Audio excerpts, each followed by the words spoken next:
ตัว Product พิเศษตัวเนี้ยเพื่อฉลองในวาระที่ครบ70 ปีแสดงว่าหลังจากนี้เราจะได้เห็นอะไรเกี่ยวกับ Godzilla อีกหรือเปล่าคะมรดกทั้ง5ของ Godzilla ที่มันสืบทอดมาใน Product ชิ้นนี้เรากำลังจะมี Godzilla ของตัวเองแล้วเรามี Godzilla ของพวกเราอยู่ในพื้นที่นี้นะครับสวัสดีค่ะอยู่กับ Igloo Campfire นะคะเอพิโซดนี้เราก็จะมาคุยกันเรื่องไม่บอกใบแล้วกันอยู่ตรงนี้ เราจะมาคุยเรื่อง Merchandise ตัวใหม่แบบสับของ Igloo กันเนาะเดี๋ยวก่อนที่เราจะไปถึงเรื่องดีเทลแล้วก็เรื่องที่มาที่ไป Story behind it ขอท้าความกลับไปถึง Igloo Campfire เอพิโซด1ก่อนที่พี่นัทเคยบอกไว้ว่านอกจากแอนิเมชันแล้วเนี่ย Igloo ก็ยังมีพาร์ทของ licensing and merchandising ด้วยก็อยากจะคุยกับพี่นัทว่ามันเป็นยังไงมีความน่าสนใจอะไรเกี่ยวกับ licensing and merchandising บ้างแล้วก็มี passion อะไรเกี่ยวกับมันบ้างค่ะบริษัท Igloo เราเนี่ยจริงๆแล้ววันที่เราเริ่มตั้งบริษัทนะครับตอนนั้นเรามองว่าเราอยากทำ character licensing ตั้งแต่ day 1เลยคือยุคนั้นเนี่ยเป็นยุคที่ animation ในไทยมันไม่ค่อยแพร่หลายโดยเฉพาะแบบพวก IP ของคนไทยมันน้อยมากๆนะครับแต่ว่าตอนนั้นสิ่งที่เราอยากทำมาตลอดก็คือว่าการผลิต merchandise ที่มาจากลิขสิทธิ์ทางปัญญาประเภทคาแรคเตอร์ของเราเองนะครับช่วงต้นตอนที่เราเปิดบริษัทแบบปีแรกๆอย่างเงี้ยเราก็พยายามที่จะ develop product มาขายแต่ทีเนี้ย product ที่เรา develop ขึ้นมาเนี่ยมันจะขายได้ก็ต่อเมื่อมันมีคนรู้จักมันก็เลยกลายเป็นว่านอกเหนือจากการออกแบบคาแรคเตอร์แล้วเนี่ยเราก็ต้องโฟกัสเรื่องของการ deliver พวกแอนิเมชันที่คุณภาพมันดีสามารถเล่าคาแรคเตอร์ได้เพื่อที่จะขาย licensing นะครับแล้วก็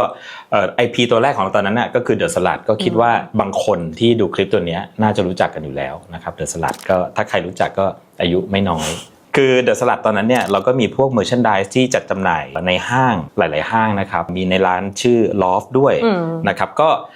จริงๆแล้วมันก็เป็น product ที่ขายค่อนข้างดีไอ้สิ่งนี้มันอยู่ในใจของเราตั้งแต่วันที่เราเริ่มเปิดบริษัทก็คือเราต้องการที่จะขายลิขสิทธิ์ที่มันมาจากพวกคาแรคเตอร์หรือว่าเนื้อเรื่องสตอรี่ที่เราครีเอทขึ้นมาแล้วก็คืออาจจะเป็นเพราะว่าแบ็คกราวด์เราทำพวกดีไซน์พวกอะไรเรามีความรู้สึกตื่นเต้นเมื่อเวลาเราเห็นพวกคาแรคเตอร์ของเรามันไปอยู่ในโปรดักต์หน้าตาต่างๆว่ามันออกมาเป็นยังไงแล้วก็คือมันไม่ใช่เฉพาะตัวคาแรคเตอร์ที่มันต้องเพอร์ฟอร์มดีก็คือคนดูรู้จักและอยากซื้อแต่มันกลายเป็นว่าไอ้ตัวพื้นภาพของมันไอ้ตัวโปรดักต์ตัวนั้นมันก็ต้องเอื้อคาแรคเตอร์ด้วยมันก็เลยเป็นความรู้สึก challenge ของเราในฐานะคนที่แบบเหมือน create content ว่าใช่ว่า content แบบไหนที่เราจะหยิบยกเศษเสี้ยวของเรื่องของมันไปอยู่ใน product ตัวต่างๆแล้วมันออกมาเป็นยังไงนะครับอันนี้มันก็เป็นสิ่งที่เป็น passion ของเราตั้งแต่ day 1ที่ทำอันนี้คือปูที่มาที่ไปนะแล้วก็ตอนนี้ตัวล่าสุดเนี่ยก็จะเป็นไอเทมที่เราคิดว่ามันมีความ challenge จัดๆเลยของบริษัทเพราะว่าต้องบอกว่าเป็น IP ที่ค่อนข้างยิ่งใหญ่นะครับแล้วก็เราได้โอกาสจากพาร์ทเนอร์ของเราก็คือโตโฮเนี่ยในการที่เอื้อให้เรามา develop ตัว product พิเศษตัวเนี้ยเพื่อฉลองในวาระที่ครบ70 ปีของคอนเทนต์ชื่อ Godzilla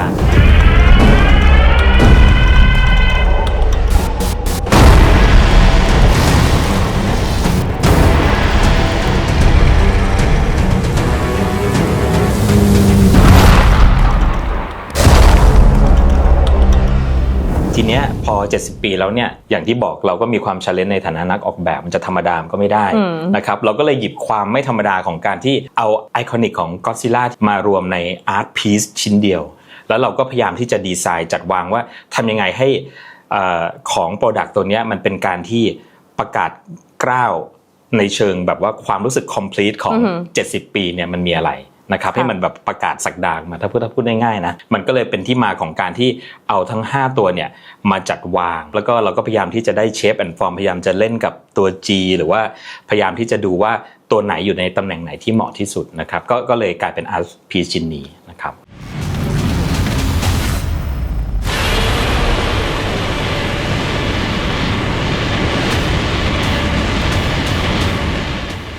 ที่ผ่านมาเราก็เคยเห็นตัววิดีโอครบรอบ70 ปีที่ทาง Igloo ทำไปแล้วนะคะของ Godzilla แล้วก็เราก็มีตัว Product ตัว Five Legacy เนี่ยมาต่อแสดงว่าหลังจากนี้เราจะได้เห็น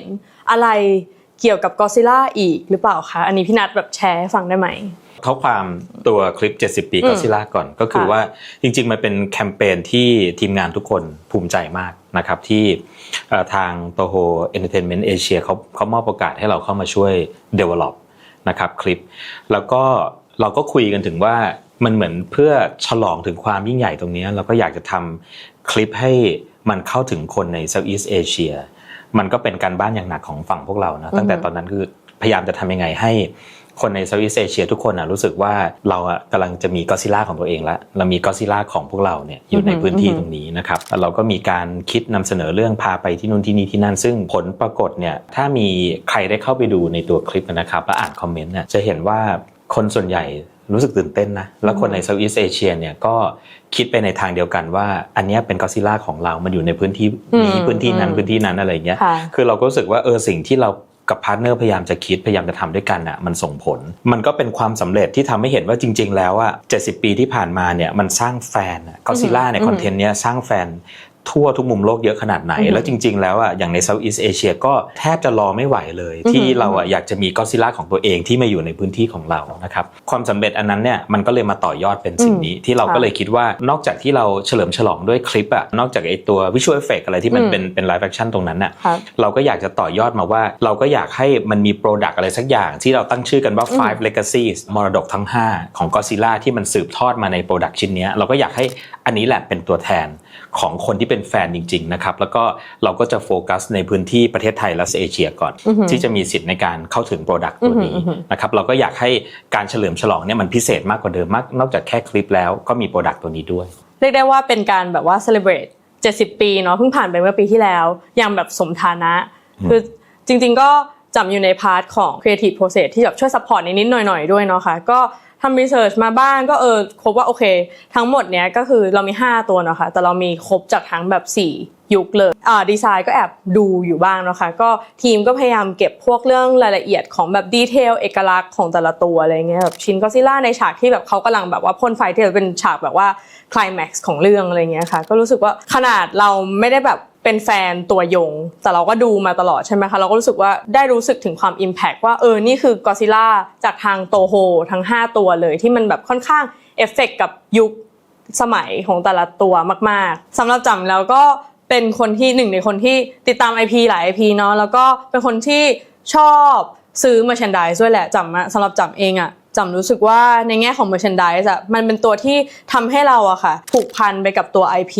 มากขึ้นเนาะแล้วก็ทำให้ตัว IP ค่ะมันไม่หายไปจางไปจากเราจำชอบเรื่องอะไรจำก็จะซื้อของชิ้นนั้นเนาะไว้เก็บไว้ดูว่าณโมเมนต์นั้นเราชอบมันมากเลยแล้วมันบริงอะไรกลับมาให้เราได้บ้างจำก็รู้สึกว่าอันเนี้ยก็เป็นหนึ่งในเอกลักษณ์ของตัว Five Legacy แล้วก็อาจจะเป็นหนึ่งในเอกลักษณ์ของ Igloo merchandise อื่นๆด้วยเหมือนกันเพราะว่าเราเองก็มี IP เป็นของเราเนาะค่ะจริงๆต่อจากเนี้ยเนื่องจากมันก็เป็น